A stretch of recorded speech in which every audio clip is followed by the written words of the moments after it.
If the last couple of years have shown us anything, it's that people are really sick of Windows right now.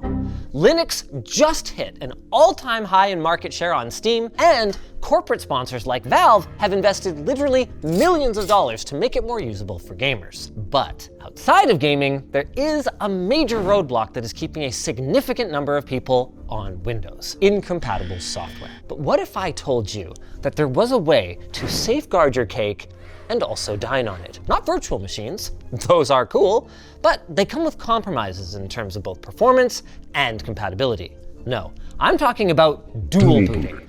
Dual booting allows you to install 2 or more operating systems on a single computer at the same time. Typically, one of them would be your main. Maybe that's Linux if you're trying to make the switch. But if you run into a specific use case that Linux just can't satisfy, well then, Windows is always there for a quick rebooty call. It's not a new idea, and it was very popular with MacBook users for many years before Apple Silicon. But many dual boot solutions in the past have been a real hassle to set up and an even bigger hassle to maintain if something goes wrong.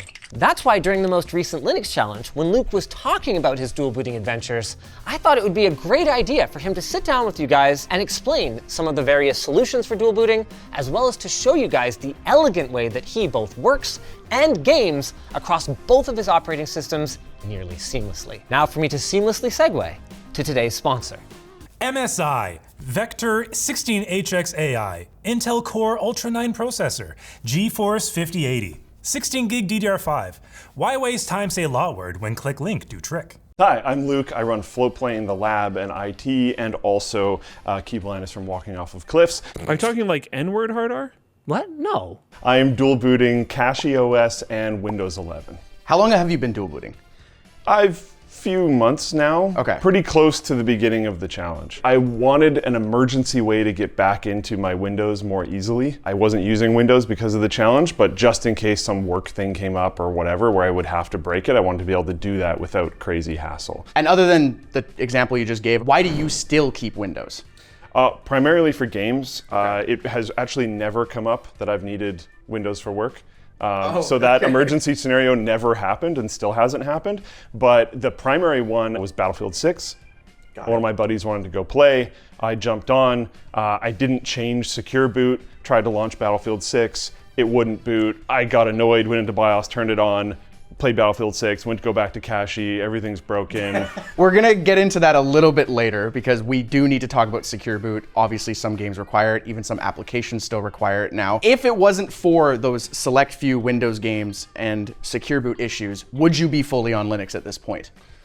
Not quite. I would still have it just in case for a couple things like video editing, which is still kind of a pain on the Linux side of things. There are applications, but they're not quite Premiere or whatever else is on Windows. And like you can get DaVinci Resolve working, but it is also fairly prone to breaking and is not quite 100% there. Because right now they're on CentOS as well as Rocky Linux. Which is more for like the professional side of things, movie studios and stuff like that, which is cool, but I'd love to see it on the consumer side. I would still have it around largely as like a just in case, but I could see it shrinking the drive split that's going on. Sure. Yeah, let's talk about that because there's multiple ways to dual boot. You can share drives, you can have multiple drives, you can even put entire bootloaders on a separate drive. I'm curious on what your full setup is in this system. So I have different SSDs running my different operating systems. You know, bootloaders completely separate. I didn't want an update on, say, Windows to be able to screw up how I can get into Cachy. It happens, it happens. And it didn't used to be an issue when I would dual boot like a billion years ago,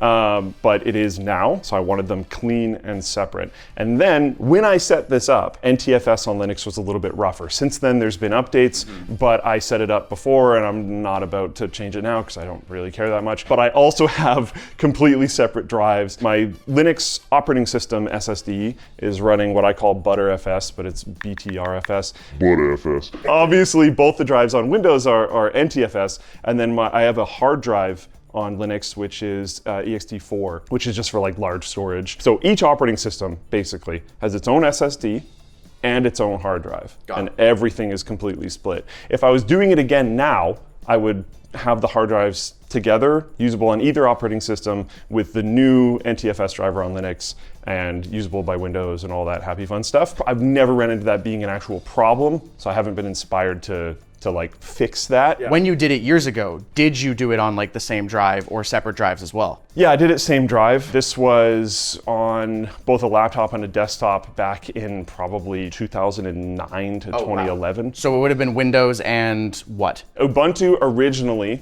This is the first setup I ever had, but I went over to Mint eventually. Honestly, I don't remember why. And then that has been my default use case. I'm also dual booting on my laptop. Forgot to mention that. Is that 2 drives as well? That is also 2 drives. Okay. That's fairly lucky because I have 2 drive slots. Yeah. A lot of laptops don't. Yep.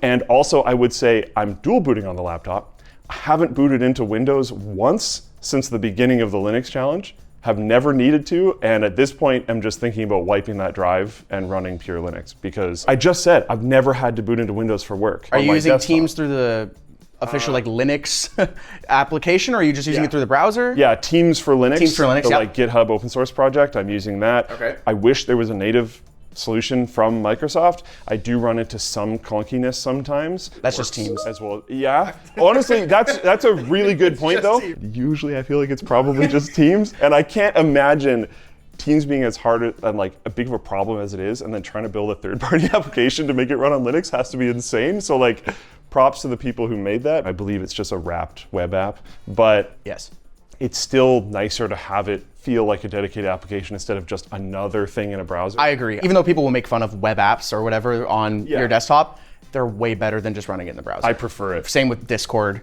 Teams, Absolutely. whatever it may be. I personally prefer a web app. Yeah. I am curious because we've been talking a little bit. When you are just booting into Windows, some people have enabled scripts that allow them to do it. Some people go into the BIOS and manually change it. How do you do it? And let's just do it really quick. Let's boot into Windows if we can. Sure, yeah. I honestly boot into Windows so seldomly that it is like intentionally a very low priority for me. Got it. So like make it like a script or anything like that is what you mean? Yeah. Okay. So I literally just have it as a drive selector thing. So I added a slight delay to boot. So I can spam F11 when it's booting, and then I just select the drive and go from there. Cool. There are fancier ways of doing it. I know you've done that. Yes, the way I have it set up is because I use Grub with my CachyOS install, it added a Windows OS line to the Grub menu. So now when I boot, it'll always just boot into Cachy, and then I just have to catch it in that 5-second countdown and go, down, down, enter, and I just boot into Windows. I didn't even set that up, so I'm not really sure how it got grabbed, but it probably just sees the other bootloader when it's booting, and it's like, hey, just in case you want to go this route, you can. So I don't even go to like this boot menu, but this is how you do it. Yeah, so I run into this, and then I just go Windows Boot Manager. And you're in right away. And it'll just go, oh, hey, yeah, Windows. Oh my God. Slight side tangent here. Why do you have 2 cameras? Is one for Linux and one for Windows? No. This one just, I don't know. It works. Old Faithful. It's easy. C920s are just tanks. Look, Logitech webcams, they're not the greatest, but the C920, reliable as hell. I've had one for like 10 years and it looks just as shitty as when I bought it in a good way. I've been genuinely thinking of starting up an Instagram just called C920 Spotted, where I just take photos of all the C920s I see in the world, because they're everywhere. They're everywhere, dude. Is it rebooting? Oh, it might have caught, yeah, it might have rebooted, Windows which means it's update gonna reboot. grab Linux. And I don't mind that. Sure. To be completely honest, because again, I so seldomly go into Windows, and when I do, it's usually with a lot of intention. My buddy wants to play a game that requires Windows. I have an NVIDIA card. It's a little bit not great for on Linux stuff. That stigma is going away a tiny bit. There are some applications and games that work just as well across the board. Usually it depends on how long that NVIDIA card's been out and if the kernel and the Mesa have been able to update in a way that allow that NVIDIA card to work nicely. What are you on, like a 4080. 4080, okay, so you're actually probably doing pretty decent. Yeah, usually it hasn't been a problem. I know with Forza on launch, NVIDIA was like a big problem. Yes, but that was just NVIDIA. Main one. Yeah, well, yeah. Other than that, honestly, most games that I've wanted to play just work natively. I usually don't even check ProtonDB these days. Yeah, you were mentioning that in the Linux challenge. You kind of were just like, it'll probably work, and then if it doesn't, then I'll look into things. But like 007 First Light, for example, I just install, Windows, what are you doing?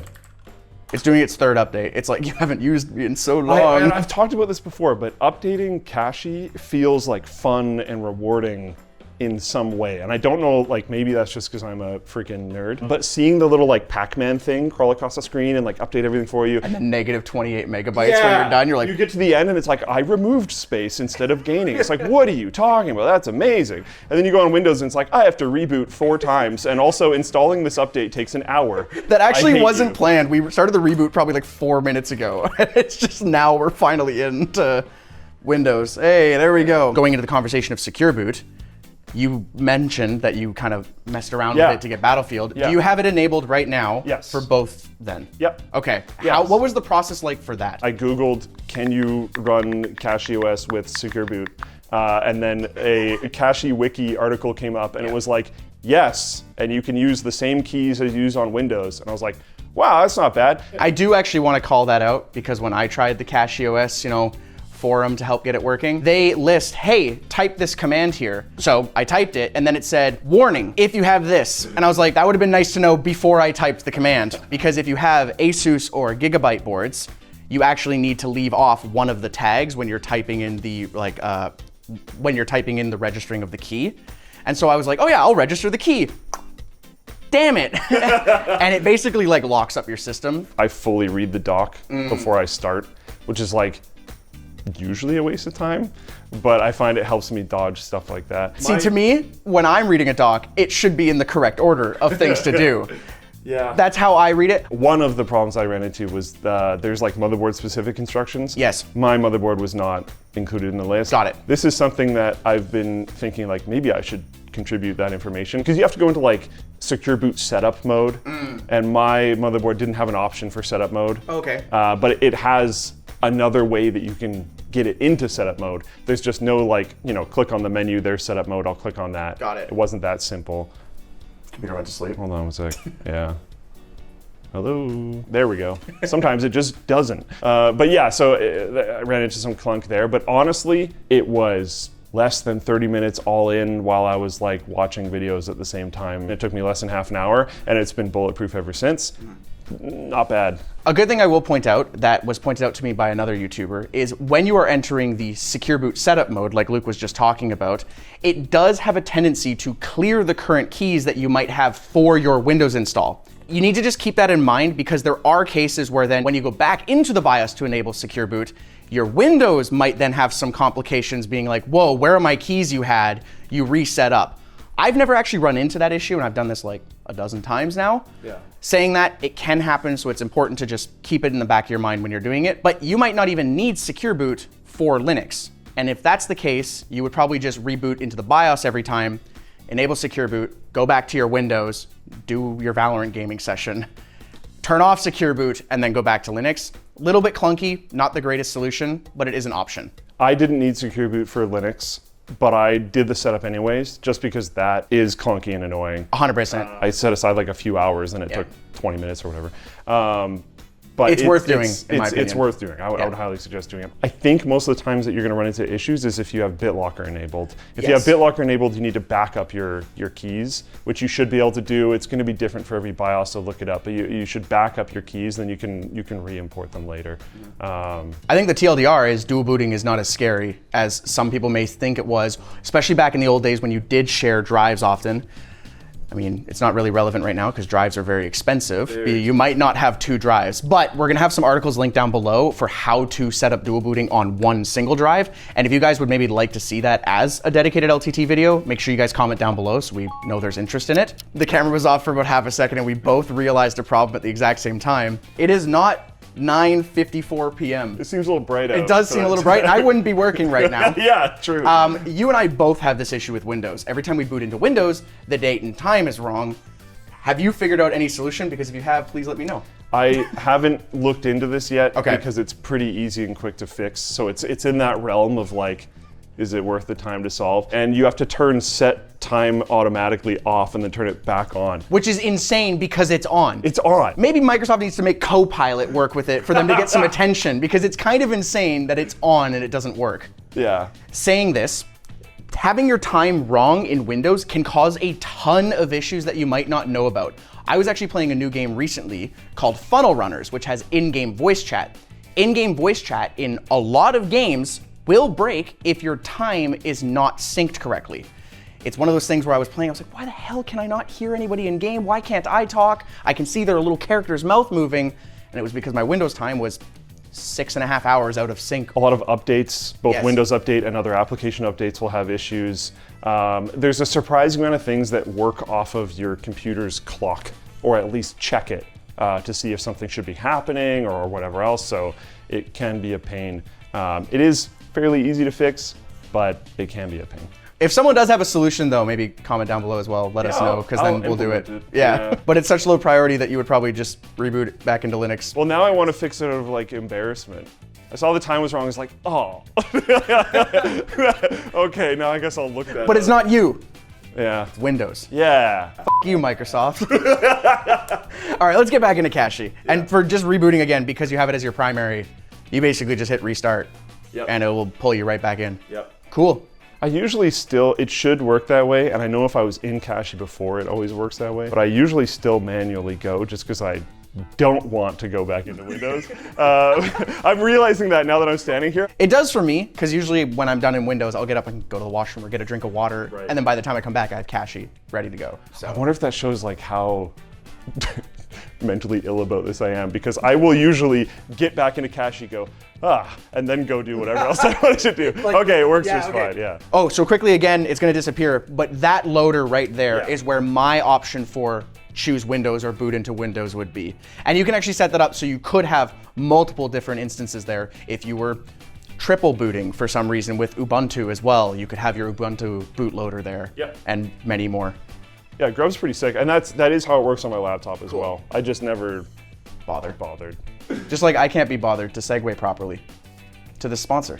MSI. Their Vector 16HX AI series of notebooks are designed for STEM professionals with a 5080 Core Ultra 9 processor and 16 gigs of DDR5 memory. So whether you're doing software development, data analysis, and simulations, or you just really want to play Skyrim at like 300 frames per second, you're set. It uses a 16-inch QHD Plus IPS display that has 240 Hz refresh rate. MSI has even included their Overboost Ultra technology, which is their way of optimizing sending the maximum amount of power to both the GPU and CPU without worrying about thermal or power throttling. And because the notebook is meant to take on heavy workloads or gaming sessions more intense, they've upped their size of their fans and added 6 broader heat pipes to prevent the system from overheating. No more wondering to yourself, oh geez, why is my laptop so warm? Head on down to our link below or scan the QR code on screen now to learn more about the MSI computers and notebooks. If you guys enjoyed this video, maybe go check out the 4-part series of the Linux Challenge, where Luke, myself, and Linus all switched to different Linux distros.